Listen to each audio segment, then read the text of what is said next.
Ok, entonces vamos a seguir. Antes de seguir, no pude leer, perdón, cerré si no me di cuenta de que habían escrito en el chat. Si hay algo, veo que hay una manita levantada. Jovi, si vamos antes de pasar al siguiente, a lo que vamos a comentar. Jovi, ¿cuál es tu pregunta? Y después Claudette. Yo busqué la diferencia entre choir y chorus. Muy bien, excelente, gente activa, eso me gusta. Vamos, tíralo para acá. Ajá, entonces la diferencia está en que un choir usualmente es como que un coro de gente que canta y es un grupo que solamente canta y usualmente se usa nada más en la iglesia, Ok, aunque sí se puede usar en música secular, pero usualmente se usa en las iglesias. ok. Y el chorus ya es un coro que puede bailar, que puede tener Más más coristas, cantantes. más tipo Exacto, si coristas, puede tener ¿no? más coristas, puede tener baile, exacto, se usa más como en los musicales o en los conciertos de música secular. Entonces, Eso es más o menos por instinto, ¿no? Más o menos supuse que era algo así, más un coro más formal y el chorus más una cosa más de coristas, ¿no? Exacto. Pero perfecto, ajá. Jovi, muchísimas gracias. Muchísimas gracias. Claudette, acuérdense de quitar la manito cuando terminen para no seguirla viendo ahí y saber que ya... Claudette. Ok, muy bien, chicas, excelente. Eh, no, que usted menciona la pieza Oh Happy Day, estaba mencionando que hay una película que se llama Sister Sister Act, Act, la película más wow, vieja que todo lo viejo. que realmente Te digo, va, montaron esa pieza. Y ahora que estamos en gospel, yo invito a los demás también a que vean esa película porque chulísima, habla además, es comiquísima esa película. bastante, Whoopi Goldberg, es buenísima esa película, súper chula. Sí, sí. más que habla sobre la formación de un coro gospel y también sobre el choque que tuvo en la sociedad tener un coro gospel en la iglesia. Ok, el nombre de la película es Sister de hermana Act. Hay uno y dos. Sister Act, pero la mejor es la uno, la verdad. Y no voy a contar eso de la película, pero es muy chula, es cómica, es con Whoopi Goldberg, es muy, muy, muy cómica, es un clásico, tú sabes. Y sí, tiene toda esta cosa de, de la música gospel. Gracias, Claudette, gracias por eso. ¿Verdad que sí? ¿Verdad que Oh Happy Day está en esa película? ¿Verdad que sí?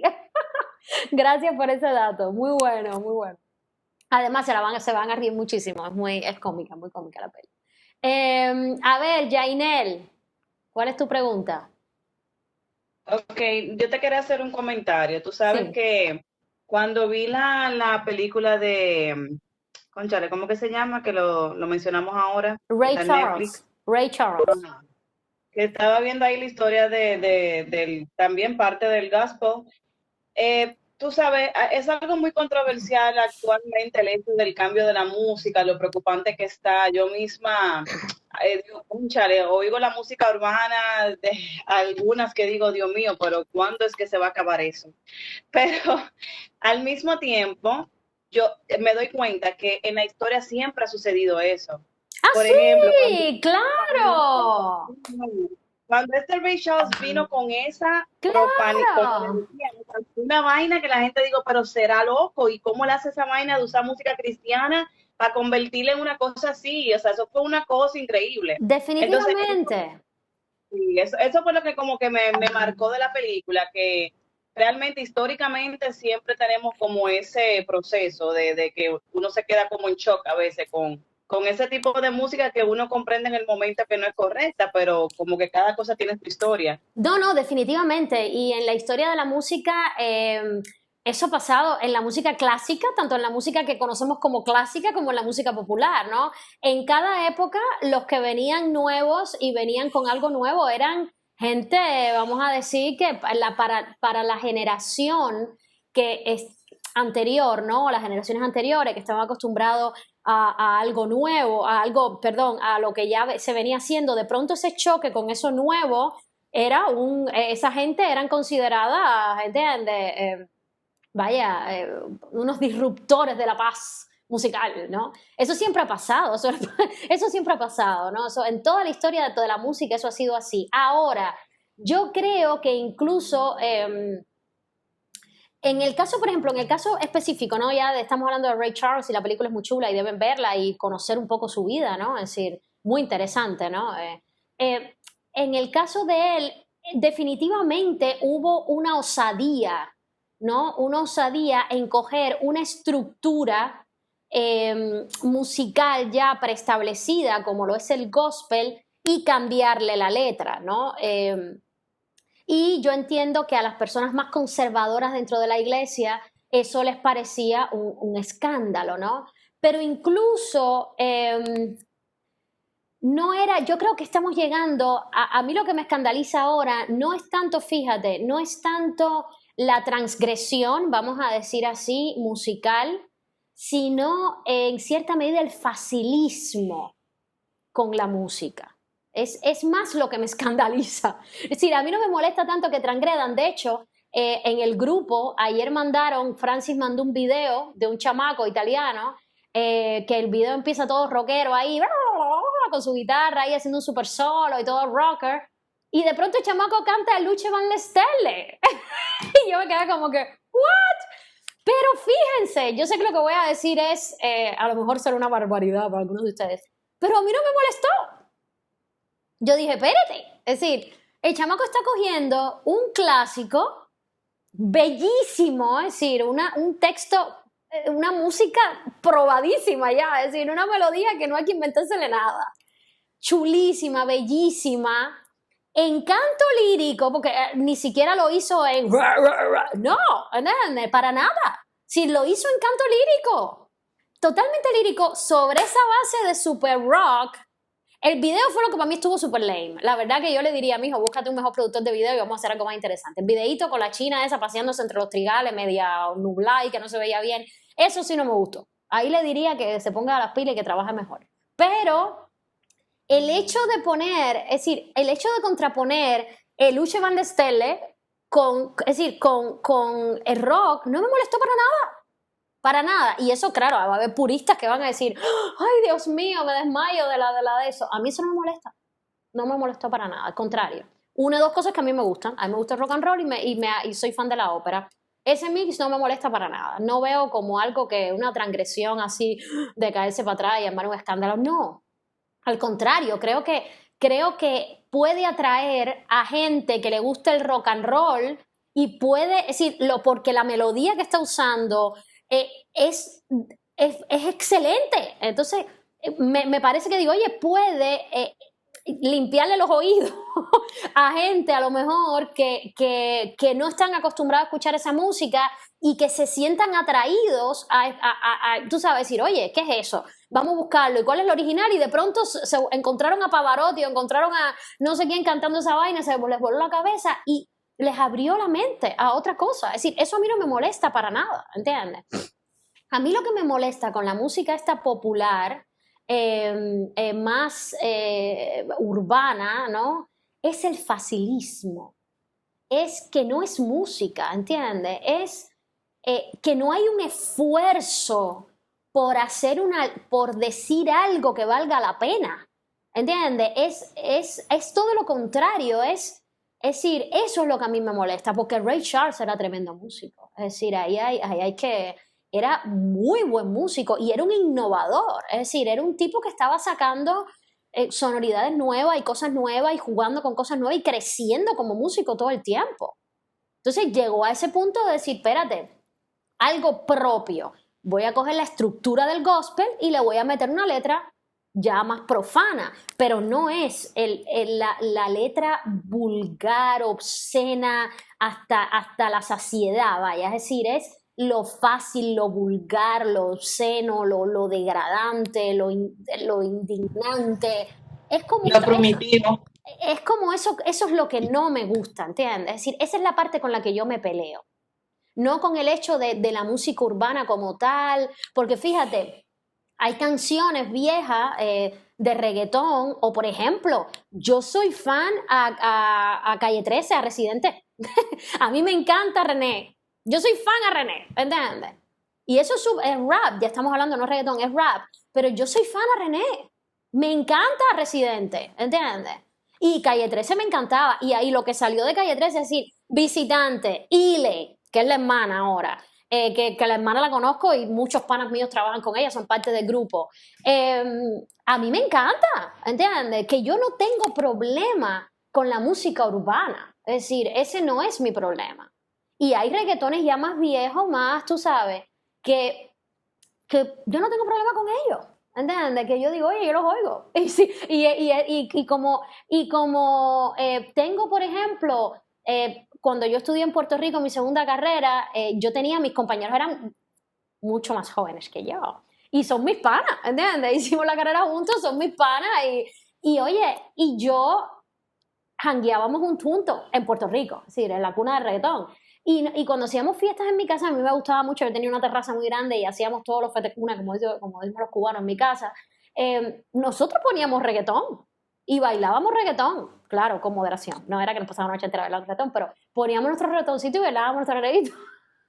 Ok, cálmense por favor, que ahora de pronto el chat estaba normalito y de pronto se encendió con el reggaetón.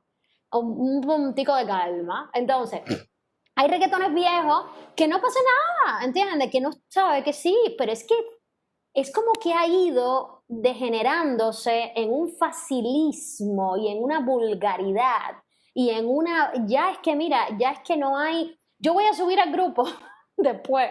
Hay un comediante cubano que es muy simpático, tiene muchos personajes, uno de esos personajes es Cristinito, este comediante cubano se llama Alexis Valdés y uno de sus personajes es Cristinito, que es un personaje que es un tipo que habla, que él se cree muy culto, pero que dice unos disparates, medio cantinfla, así cantinflea muchísimo, dice muchísimos disparates, pero como con una sabiduría en el medio de eso y como con una cosa muy, muy rica, ¿no? Y él hace un video, él hace un video hace un par de días, para felicitar a Bad Bunny por el premio, ¿no? Al final es una sátira, es una burla brutal, ¿no? Pero para felicitarlo por el premio. Y en ese video, Cristinito le propone a Bad Bunny, Alexis Valdés le propone a Bad Bunny hacer una cosa junto, un trabajo junto, un dúo juntos, ¿no? Y le propone como una letra, ¿no? Claro, doble sentido total, pero tiene el ingenio del doble sentido, por lo menos, ¿entiendes? Es decir, fíjate que Steven y yo lo veíamos y nos moríamos de la risa, ¿no? Porque tiene por lo menos el ingenio del doble sentido, vaya.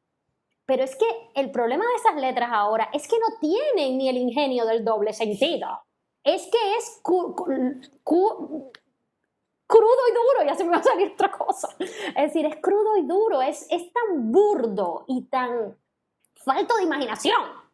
Porque es que tú dices, por lo menos, eso, concho, búscame doble sentido, ¿sabes? Ponme otras cosas que yo tenga, que mi mente por lo menos, tenga que decir, se la buscó, ¿entiendes? No, me está hablando de eso, pero sin hablarme de eso, ¿entiendes? ¿Sabes? Se la buscó, entonces, pero es que ni eso es lo que es mi problema con esa música, ese es mi problema. Y que está diciendo así, oye, vamos a fumar marihuana, vámonos loco aquí, vamos a todo. Es decir, ¿qué es lo que tú estás promoviendo? ¿Entiendes? Porque canciones de doble sentido toda la vida ha existido. Bueno, de hecho, la palabra jazz, ¿quién sabe el origen de la palabra jazz? Ya terminamos el jazz. Tuvimos 4 semanas con el jazz.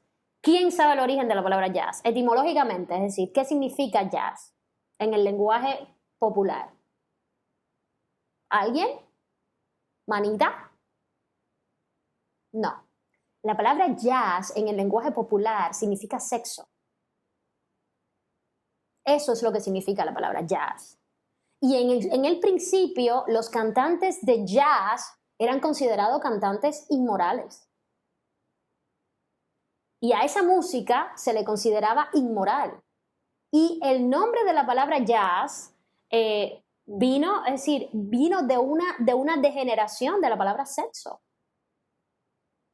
Como mismo blues tiene un significado, ¿vale? ¿Quién sabe el significado de la palabra blues? ¿De dónde viene blues? ¿Qué significa blues? ¿Alguien? En el lenguaje popular americano, blues significa tristeza. I'm blue. Cuando tú dices hablando en coloquial, I'm blue, es I'm down, estoy triste, estoy depre. Eso es lo que significa la palabra blues. I got the blues. Cuando tú dices la frase en inglés, I got the blues, me entró la depre. Eso es lo que significa la palabra blues. Y la palabra jazz tiene una connotación sexual. Pero no le están poniendo al género sex. No, tiene connotaciones, pero, y todo, es decir, en la historia de la música siempre han habido connotaciones hacia el sexo, y siempre ha habido doble sentido, y siempre, eso siempre ha existido, siempre, porque es parte intrínseca, es música popular, y el sexo es parte intrínseca de nuestra vida. Entonces es algo de lo que siempre se ha hablado, y de lo que siempre se ha, pero no crudamente, no vulgarmente, es decir, no facilistamente, ¿sabes? No. Siempre se ha hecho, pero de una manera se ha disfrazado. Eso está bien, fine, whatever, eso es humano, es decir, esto es música popular, no somos, tú sabes, pero caramba, la música esta última, esto es de que se dice así, ya, es un escupitajo, no hay ningún esfuerzo, entonces ese es mi problema con eso, vamos a dejar el tema. Entonces, esa es la cosa, vamos a ver qué tengo en el chat para continuar entonces con lo otro que quería comentar. Chat, ay, espérate. En merengue, claro, aquí dicen, en merengue dominicano de los 80 tenía doble sentido, claro, que eso es tradición de la música. Es decir, en la música popular siempre ha habido alusiones al sexo. Eso. Esa misma canción, gente, mami, el negro está rabioso, la que yo uso como tercera menor descendente. ¿Qué es eso?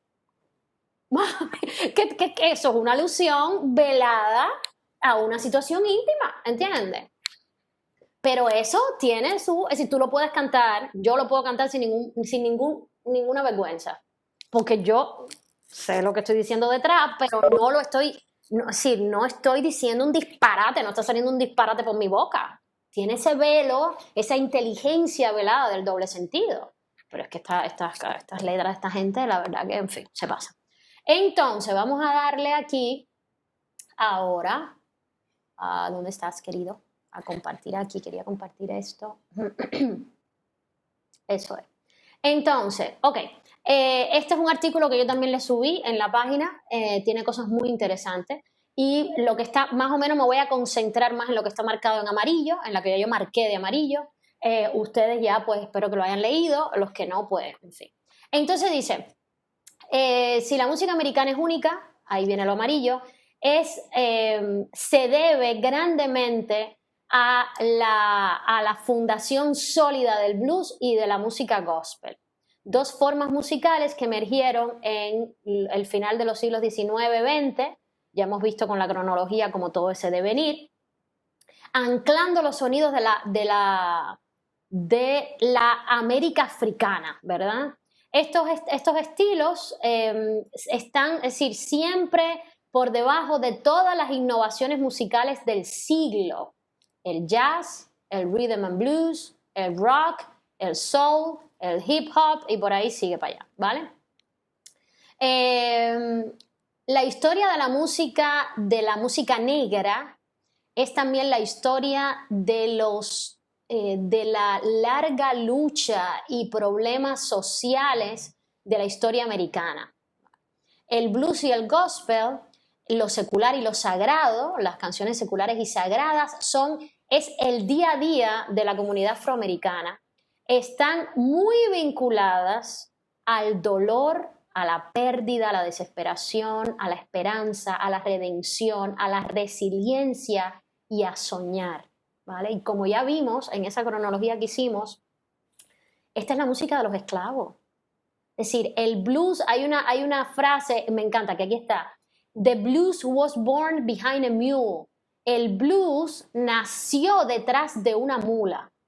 ¿Eso qué significa? El blues, que está muy vinculado al gospel, el blues nació como parte del trabajo duro de los esclavos afroamericanos, donde cantaban ese sufrimiento, de ese trabajo, de esa explotación, de ese dolor, ¿verdad? Y la música gospel es entonces la música de la redención, donde ellos buscaban redención, esperanza. Fíjense que todas las canciones gospel están hablando de, la mayoría lo que habla es de ir al cielo. Eso es la mayoría de las canciones gospel, ir al cielo.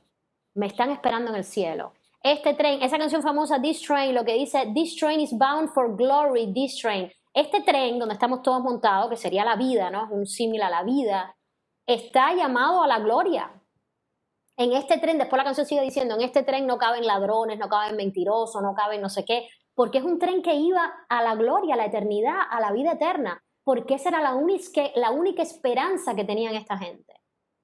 Entonces, la música, el blues, sale del trabajo, es el lamento, es la dureza de la vida, es el dolor de la vida, las pérdidas, porque esos esclavos, ustedes saben perfectamente que si el dueño quería vender, podían estar casados y podían tener hijos, o podían estar juntos, vaya, el casado. Ustedes saben, hay una tradición, como los negros no se podían casar, y cuando digo negros lo digo con el mayor respeto del mundo, ¿vale? Como los esclavos americanos, afroamericanos, no se podían casar. Hay una tradición que ha quedado en la comunidad afroamericana. ¿Saben cómo se casaban? ¿Cuál era el símbolo de que estaban casados? ¿Alguien me dice? ¿Qué hacían? ¿En el chat? ¿Se activa? ¿Una manita? ¿Algo? No, ok. Hay una tradición afroamericana que se llama jumping the broom. Es saltar la escoba. Entonces, como ellos no podían hacer una ceremonia como tal matrimonial, porque no les iban a llamar un ministro, ni les iban a llamar, eran esclavos, ¿entiendes? Los dueños de la plantación o de lo que fuera, ¿qué le importaba que ellos se quisieran casar? Ponían una escoba de la casa, que significaba el hogar, y juntos brincaban la escoba. Eso es una tradición que se mantiene todavía en la comunidad afroamericana. Aunque se casen nomás por la iglesia, por lo que sea, hagan el bodón, cuando terminan los votos, que ya se declaran marido y mujer, puede cerrar la novia, chum, chum, chum, chum, antes de salir caminando juntos como esposo y esposa, ponen la escoba y la brincan juntos. Es una tradición que viene de los esclavos, ¿vale? Afroamericanos. Entonces, el blues canta sobre eso. El blues canta de ese dolor, de esa desesperación. Y como decía, ellos podían haberse casado con su tradición, pero si de pronto la dueña o el dueño de la plantación decidía que uno de ellos dos la iba a vender porque le iba a dar dinero, le iba a ganar la amistad de otra plantación, del dueño de otra plantación, lo vendía y no le importaba. Eso no importaba. Es decir, los lazos familiares, eso no importaba. El hijo se iba, no importaba. Entonces, todo es esa pérdida, ¿no? Todo ese dolor, por eso el blues tiene esa cosa, es la tristeza, ¿no? En fin, I got the blues, ¿no? Y cuando uno escucha el blues, es como a mí, fíjense, yo acabo de decir, cuando uno escucha el blues, he sentido como el blues por dentro y los peritos se me pararon todos así, ¡pa! Porque es como, wow, eso está saliendo desde lo más hondo del alma del ser humano, ¿no? Tengo todavía los pelos parados. En fin, yo soy fan al blues y al gospel. Entonces sigo con lo amarillo, dice the blue notes, que son característicos de esta forma, primero se hicieron prominentes en la música country, en el rock and roll y en el jazz, se hicieron más prominentes, ¿no? La estructura simple de 12 compases A-A-B, una forma A-A-B del blues, se convirtió en el template, en el ay Dios mío, ¿cómo traduzco template? Alguien que me ayude, rápido, ¿cómo traduzco template? Que ahora no me viene a la cabeza, me viene la palabra gringa, pero no me viene en español. Sé lo que es un template, evidentemente, pero no me viene en español. Un molde, como un molde, una... Como un molde, sí, es que me seguían viniendo cosas en inglés, pero no me viene en español. Como un molde, exactamente. Como un molde para las primeras canciones de rock and roll, desde Good Rocking, Tonight. Sería como modelo o estructura. Sí, el molde. Yo creo que un molde es como mejor, es como que va más con la idea, ¿no? También puede ser estructura, en fin, modelo, sí. A Rocket 88, To Hound Dog o To Johnny B. Good. Esas son canciones famosas del rock and roll temprano, ¿verdad? esta música lo que hacía era robar, vamos a decir, o coger prestado el tempo, la forma y el sonido del blues y llenarlo, como que infundirlo, darle nuevas sensibilidades. Ahí es como sale el rock and roll, como nace el rock and roll, ¿no? Aquí vemos, bueno, aquí hay varios nombres, gente importantísima del blues, Bessie Smith, Muddy Waters, toda esa gente están en los playlists que ya les he hecho. Memphis Minnie, Son House, Stephen Walker, B.B. King, famoso. Yo creo que a B.B. King todo el mundo tiene que conocerlo. Y Gospel Stars, ya también hablamos de Mahalia Jackson, Sister Rosita Tharpe. Como le digo, estos son nombres que se mencionan en cualquier artículo, cualquier cosa importante del blues y el gospel, ahí está. Sam Cooke, The Staple Singers, Clara Ward, en fin. Como dice aquí, the blues was born behind a mule, said the great Mississippi Delta bluesman Muddy Waters. Esa es una frase de Muddy Waters, que es uno de los grandes representantes del blues. El blues y la música gospel se originaron en las experiencias opresivas de los afroamericanos en el sur de la post-emancipación, ¿vale? Cuando el Congreso de Estados Unidos, esto es un poquito de historia, ¿no? Cuando el Congreso de Estados Unidos terminó la reconstrucción en 1877, lo que se ganó políticamente y las protecciones civiles, cívicas de los afroamericanos que se habían ganado después de la guerra civil fueron suprimidas. Y millones de negros fueron económicamente y políticamente fueron completamente afueriados, vaya, si lo podemos decir así, ¿no? Se quedaron sin nada, tanto políticamente como económicamente. En el sur algodonero, ¿no? Que era lo que más se cultivaba en el sur de Estados Unidos, los afroamericanos tuvieron que padecer muy duras condiciones muy difíciles. Ciclos sin fin de deudas en el farm tenancy, porque en esa época ya después de la emancipación, lo que hicieron los que eran los dueños de los esclavos, lo que hicieron fue alquilarles tierra a sus antiguos esclavos. Entonces ya ahora el antiguo esclavo, que era libre, entre comillas, porque son entre comillas, le ponían unas rentas altísimas, entonces tenía que producir no solo para él y su familia poder subsistir, sino para poderle pagar al terrateniente, ¿verdad? Que era su antiguo amo. Entonces, eso eran unas deudas de las que no salían nunca, es decir, seguían siendo esclavos, literalmente seguían siendo esclavos, pero bajo una modalidad diferente, pero seguían siendo esclavos.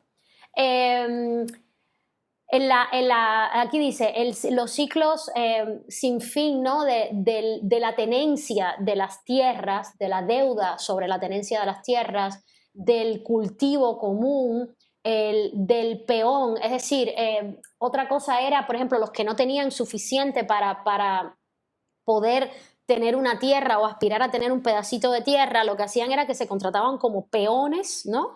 De trabajo, pero eran unas condiciones de trabajo durísimas, es decir, eran trabajadores que trabajaban la tierra, pero bajo unas condiciones de trabajo casi igual que la esclavitud. Los curfews, los toques de queda, porque para los negros estaba impuesto el toque de queda, y los linchamientos. Sabemos lo que es los linchamientos, ¿verdad? El linchamiento es cuando se acusaba a un afroamericano de haber hecho algo que podía haber sido cierto o no, ¿verdad? Y los blancos sencillamente lo cogían, lo colgaban de un árbol y lo ahorcaban. Ahí no había ni que discutir. Si se decía que ese negro, si una blanca o un blanco o un no sé qué, dijo, ese que está ahí me gritó, me bofeteó, me dijo no sé qué, o intentó no sé qué, o me robó no sé qué, eso no se confirmaba. Se iba a buscar a esa persona, una jauría de blancos, porque esos eran animales, iba a buscar a esa persona, muchas veces hasta la arrastraban, le ponían la soga al cuello y lo arrastraban hasta el árbol, es decir, imagínense ustedes qué horrible, y lo golpeaban en el camino, es decir, un desastre, y después lo linchaban, lo colgaban del árbol. Otro tipo de linchamientos que se hacía, que era muy común, esto es horripilante, era coger lo que se usa en las carnicerías o en los mataderos para colgar a las reses, ¿verdad? Que es un hierro que es como un gancho, un garfio enorme, ¿verdad? Y eso se cuelga de arriba, eso va como por una línea, donde eso va, es como un palo así arriba, ¿verdad? De todo esto de hierro, y entonces eso se engancha como en un hierro por donde lo trasladan, y en ese garfio enorme se cuelga la res, se cuelga la vaca. Pues colgaban a los negros con esos instrumentos, ¿no? Que era una tortura, es decir, lo colgaban o por el pecho o por el estómago, imagínense, y de ahí lo colgaban en un árbol, es decir, eso era horripilante, ¿no? Todo eso es lo que ha vivido la comunidad afroamericana, que uno puede entender el dolor, en fin, ¿no? Toda la frustración, la tristeza, el dolor acumulado, ¿no? Que no justifico lo que está pasando ahora de entrar a las tiendas y robarse zapatos. Eso no tiene nada que ver con defender tus derechos, no tiene nada que ver una cosa con la otra. Pero entiendo que hay mucho sufrimiento, ¿no? en esa comunidad. Entonces, seguimos por aquí. Aquellos que las humillaciones diarias y la constante amenaza de la violencia hacían su vida muy difícil, muy difícil. Aquellos que lograron migrar, ¿no? Emigrar a las ciudades más norteñas, como bien saben los que conocen un poquito de historia de Estados Unidos, el sur y el norte de Estados Unidos son dos cosas completamente diferentes, no tienen nada que ver, ¿vale? El sur es mucho más tradicionalista, si se quiere, pero no en muchos sentidos, no en todos los sentidos, pero fue donde la esclavitud fue mucho mayor, donde, en fin, el sur de Estados Unidos es muy diferente a la mentalidad incluso del norte de Estados Unidos, ¿no?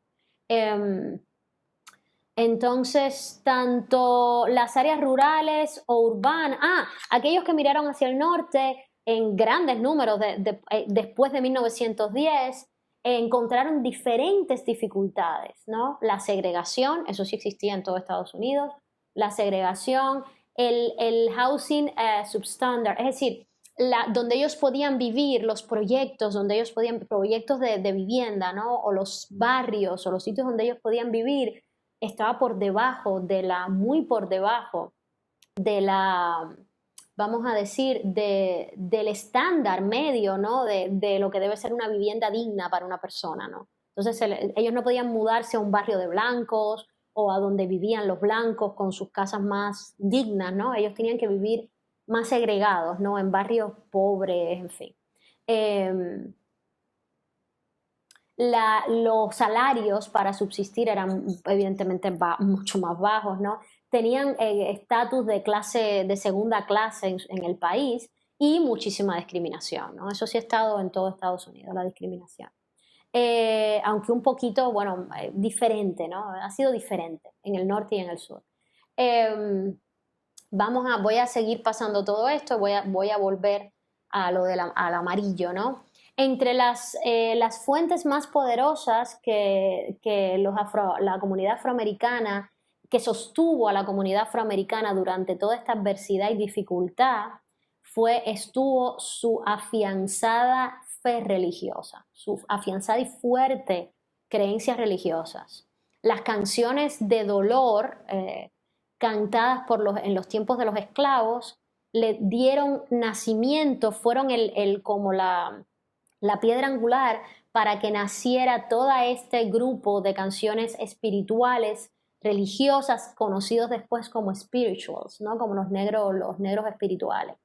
Después de la emancipación, la música religiosa negra, ¿no? se convirtió en algo más digno, ¿no? Más respetable, más poderoso, y llegó a conquistar a las audiencias. Ahí va a venir lo que hablábamos de la gente que tenemos que conocer, que son historia, las audiencias religiosas del mundo entero, y no religiosas, sino las audiencias en general alrededor del mundo entero, gracias a esa primera gira que hicieron los Fisk University Jubilee Singers a finales del siglo XIX, de los que ya hablamos antes, ¿verdad?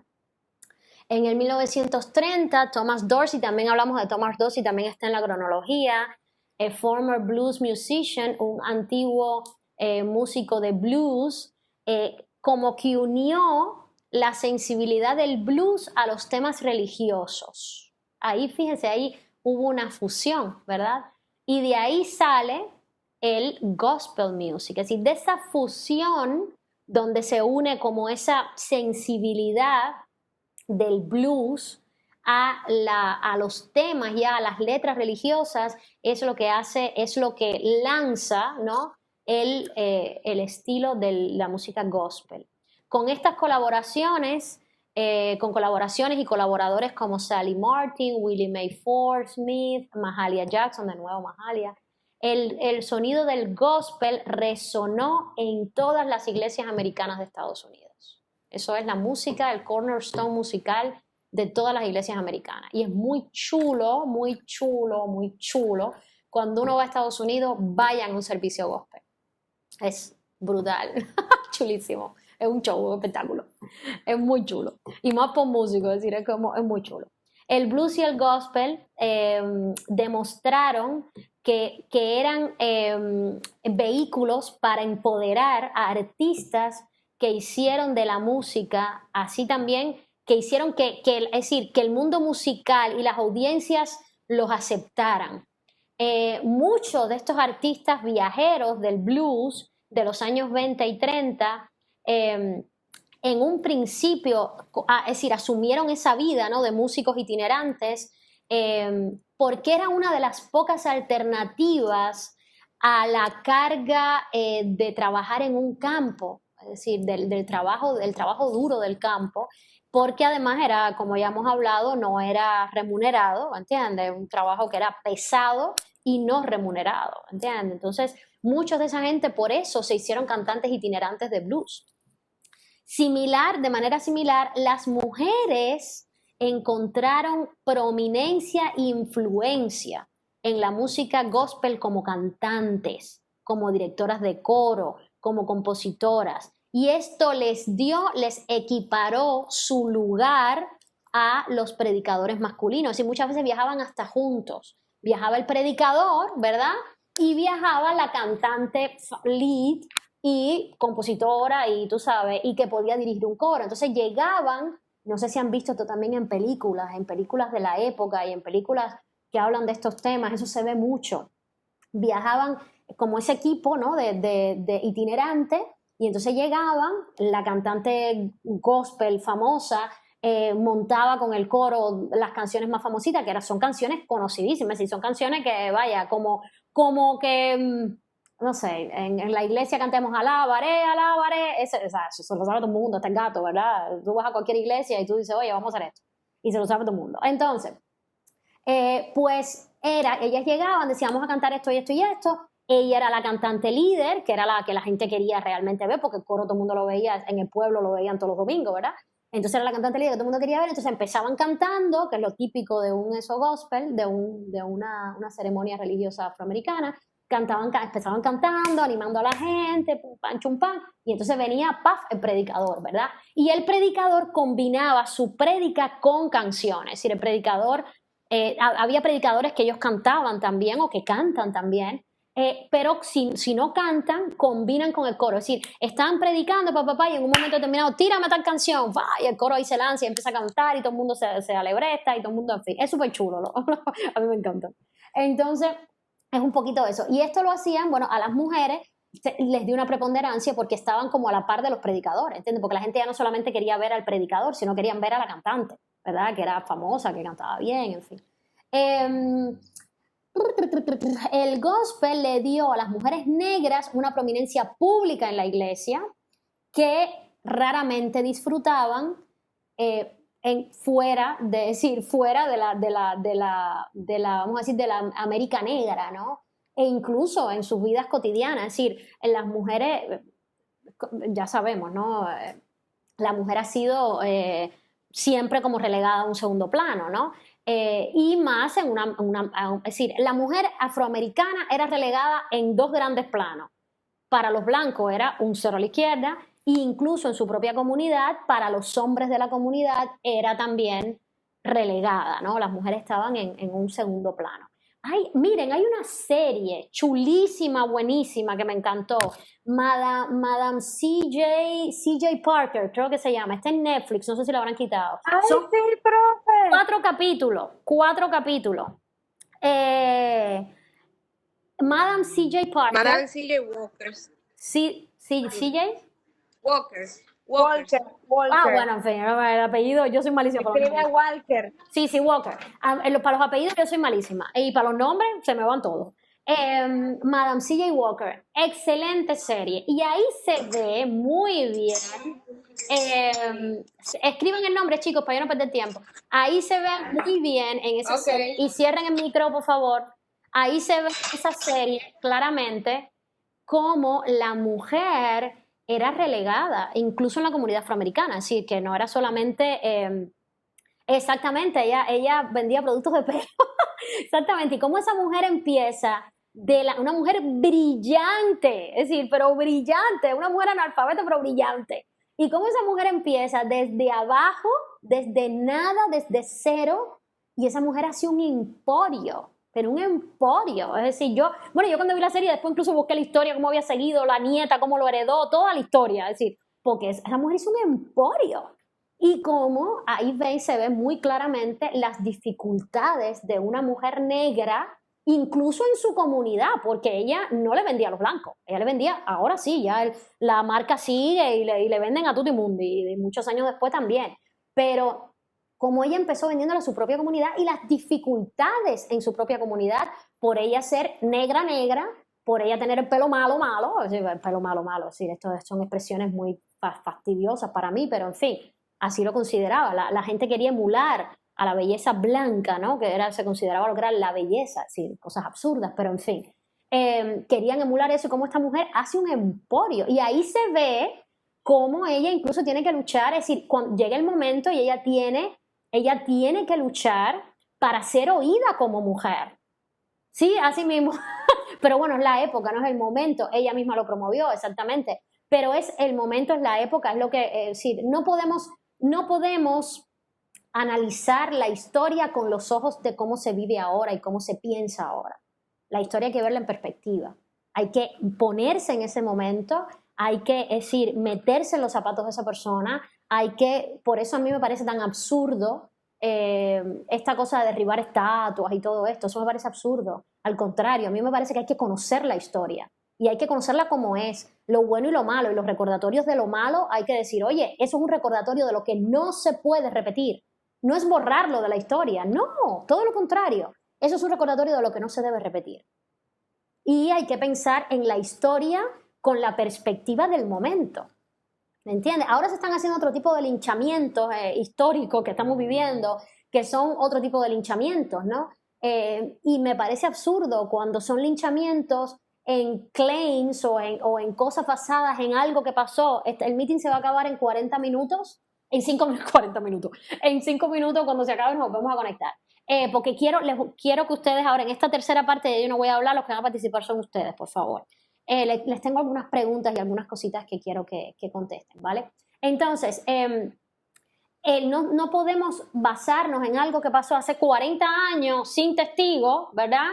Y, en fin, y después entonces empezar a decir, no, ahora hay que linchar a esta persona, acabar su carrera porque hace 40 años sin testigos pasó esto. Hace 40 años se veían las cosas diferentes y se actuaba diferente. ¿Qué quiere decir que estaba bien? No, pero se pensaba diferente y toda la sociedad pensaba diferente. Entonces, sí, por favor, no vamos a jugar una... Sí, en fin. Pero bueno, nada. Esta mujer es... la serie es muy buena y habla de esto, ¿no? De cómo las mujeres afroamericanas, el trabajo que pasaban. De hecho, hay una escena en la serie en que hay una conferencia de emprendedores hombres, ¿no? Y gente que están siendo prominentes en los negocios, hombres, ¿no? Y la mujer, es decir, la mujer del cabeza de la conferencia, que era un tipo famosísimo, no sé qué, es una tipa inteligentísima, brillante, pero las mujeres están relegadas a la cocina, ahí a tomarse un tecito, a comerse una galletica y a hablar chuchería, a hablar porquería entre ellas. Están relegadas. Y esta mujer, Madame CJ Parker, dice, no, espérate, que yo no vine aquí para concentrarme con un trato, para comer galletas. No, yo quiero hacer un cambio. Y se para ahí, interrumpe la conferencia, se para y bueno, ahí se ve la escena completa, en fin. Pero ella tenía sus pantalones bien puestos, pero las mujeres estaban metidas en la cocina tomando tecito y galletica. Y los hombres hablando de las cosas importantes, ¿entiendes? Entonces, eso era complicado. Así que la mujer afroamericana no solo estaba relegada en la comunidad blanca, que como digo, era más que un cero a la izquierda en la blanca, en la negra también estaba relegada. Y el gospel a todas estas cantantes les dio una prominencia que nunca hubieran tenido si se hubieran, ¿entiendes? Si hubieran sido simples amas de casa. Entonces, la música gospel era un camino de brillar, de ser oída, de ser escuchada, de marcar una diferencia, ¿no? Dice, la música, para terminar ese párrafo, la música les ofrecía libertad a aquellos que la perseguían, ¿no? Prometiendo libertad y dinero, ¿ya? Es decir, se les pagaba, en fin, no quiere decir que no pasaran trabajo, pasaban muchísimo trabajo, pero... Similarmente, la música, la conexión profunda de la música gospel a la fe religiosa transformaba al intérprete y a la audiencia, entrando en trances, hablando en lenguas, eso es algo muy típico de la cosa carismática, ¿no? El hablar en lenguas, y los éxtasis emocionales, ¿no? Y también como estas salidas bruscas, ¿no? Emocionales, estáticas, ¿no? Que siempre han acompañado a la música gospel y a los servicios gospel. Steven, ahí no fui yo, pero Steven estuvo en Chicago hace unos años en un viaje de trabajo y fue a un servicio gospel que me dijo, Saily, cuando vayamos te voy a llevar. El cura es un personaje, pero un personaje. Y el cura pero dice, Saily, el tipo cantando y todo se emocionaba y se trepaba en lo que encontrara y predicaba de arriba y cantaba y volvía a brincar y se volvía a tirar por el piso. Es decir, una cosa, una energía. Y eso los servicios gospel duran más que una misa regular, ¿no? En fin, así que aquí tenemos algunos temas interesantes ya humanos, de temas de humanidades, el blues como una expresión de condiciones sociales, el blues y el gospel como libertad económica, ¿no? Verlo como un escape económico y como libertad, ¿no? El gospel, la música gospel y el empoderamiento femenino, como le dio a las mujeres pues esa capacidad de empoderarse. Y el blues estos son cosas como para que pudieran seguir profundizando ustedes, ¿no? Temáticas que pudieran seguir profundizando, ¿no? Aquí tenemos algunos puntos de discusión en este artículo que me gustaron mucho. Así que vamos a hacer esto, vamos a cerrar ahora, que esto se va a caer en un par de minutos, y entonces vamos a entrar más en un punto ya, quiero un poquito de discusión. Yo no les voy a lanzar algunas preguntas y que ustedes comenten, en fin, ¿vale? Así que nada, nos conectamos ahora. Me voy de aquí.